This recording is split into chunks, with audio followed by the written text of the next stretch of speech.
Do you think being a 40-foot carnivorous dinosaur with steak knife teeth would be the ultimate prehistoric flex? I mean, Carcharodontosaurus literally means shark-toothed lizard. But life wasn't easy. Its environment was unstable, rivals were everywhere, and its massive body was more fragile than it looked. For this predator, survival was anything but guaranteed. Let's start with the basics. Carcharodontosaurus was massive. It could grow up to 44 feet long, roughly the same size as T-Rex, and weighed in at over 7 tons. Its skull alone was more than 5 feet long, packed with serrated teeth built like steak knives, perfect for slicing through flesh. You'd think that kind of gear would make it untouchable, but in the brutal world of the Cretaceous, it was just one of many heavyweight killers, and it was constantly under threat, not just from rivals, but from its own biology. First problem? Location. Carcharodontosaurus lived in what's now North Africa, and during the mid-Cretaceous, that region was apex predator central. You had Spinosaurus, Velociraptor, Deltadromeus, and possibly even other Carcharodontosaurids in overlapping territory. This wasn't a neatly divided food chain. It was an overcrowded battlefield of giant carnivores all hunting the same prey and fighting for survival. And while Carcharodontosaurus looked impressive, it had one fatal design flaw. It wasn't built for endurance. Its limbs were long and powerful, yes, but not as robust as those of T-Rex. Its skull was massive, but hollow and delicate in places, especially around the eye sockets. It had great weaponry, but the chassis underneath? Kind of fragile. In fact, its entire build suggests a predator that relied on ambush and power, not stamina. If the kill didn't come quick, Carcharodontosaurus was in trouble. And then there's the brain. Despite the massive skull, its brain was comically small, even for a dinosaur. Studies based on endocasts of its brain case suggest it had a low encephalization quotient, meaning it probably wasn't the sharpest tooth in the mouth.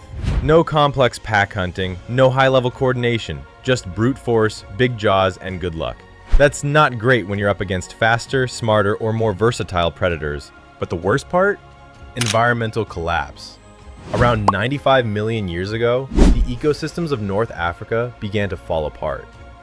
Inland seas shrank, wetlands dried up, food sources started disappearing, and in a cruel twist of fate, the very environment that had once been lush and full of prey became a gauntlet of starvation and decline. For Carcharodontosaurus, this was catastrophic. It was a massive predator that needed a ton of food to survive, but prey was becoming scarce. When you're over 7 tons of muscle and murder, you can't just scale down and eat bugs.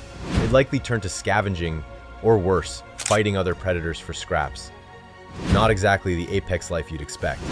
And that brings us to its extinction. We don't know the exact cause, but the fossil record goes silent around the same time the North African ecosystems destabilized. There's no heroic last stand, no triumphant reign. Carcharodontosaurus just disappears, likely outcompeted, outlasted, and ultimately erased by a combination of bad timing and even worse geography. To add insult to extinction, its fossils were first discovered in the 1930s, but the best skull ever found was destroyed during a bombing raid in World War II. That's right, even its bones couldn't catch a break. Modern reconstructions of Carcharodontosaurus have only recently begun to restore its reputation, but it's still living in the shadow of more famous carnivores like T-Rex, Spinosaurus, and Giganotosaurus. And unlike those names, most people can't even pronounce it. Try saying it 3 times fast. Carcharodontosaurus, Carcharodontosaurus, yeah, never mind.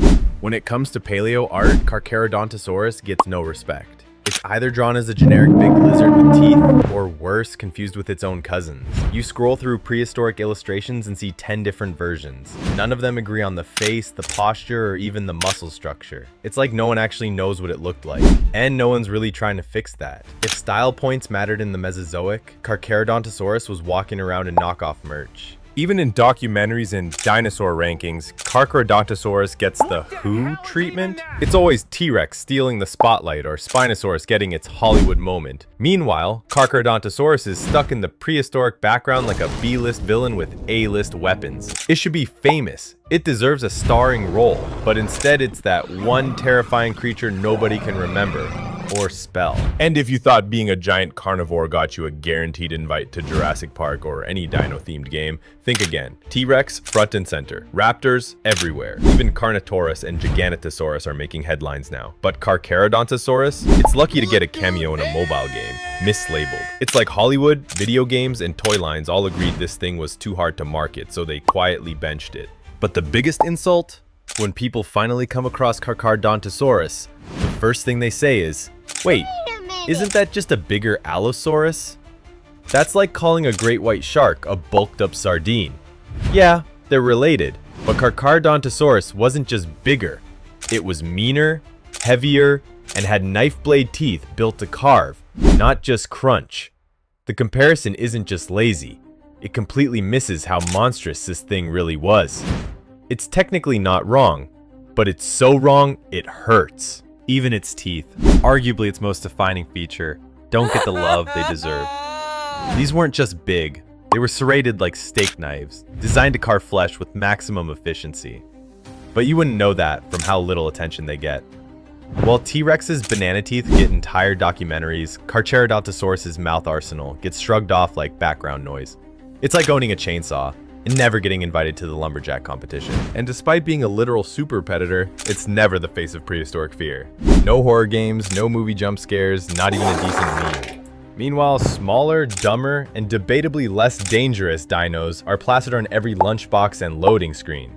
Carcharodontosaurus is stuck as a footnote in someone else's franchise. It had all the tools to be terrifying, but none of the PR to back it up. So what do you get when you mix a massive body, a tiny brain, fragile bones, an overcrowded ecosystem, and an extinction that wipes you from the history books? You get a dinosaur that looks terrifying on paper, but lived a short, brutal, and ultimately tragic existence.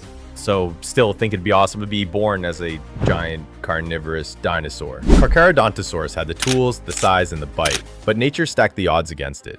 Harsh climate, stronger rivals, a brain the size of a potato. It didn't stand a chance. If you enjoyed this prehistoric deep dive, hit like, subscribe, and tell me in the comments, which dinosaur do you think had it worse? Because next time you see a giant meat eater in a museum, just remember, even apex predators had rough lives.